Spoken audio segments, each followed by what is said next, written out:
Nama saya Muhammad Syafan Mustafa. Saya daripada Ceras, Kuala Lumpur.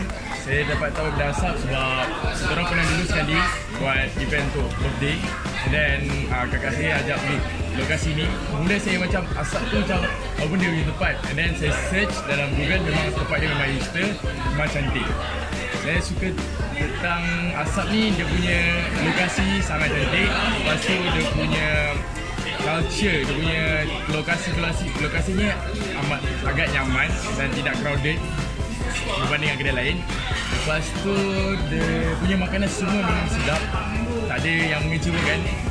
Diorang patut kat luar sana memang patut datang kat asap ni sebab diorang asap ni macam one and only lah orang panggil. Mana susah nak cari yang kedai macam seperti ni. Dia hipster, lepas tu kedai makan dia sedap, and then memang sesuai untuk family. Nak buat event birthday ke, nak buat event macam-macam event lah boleh. Memang terbaik.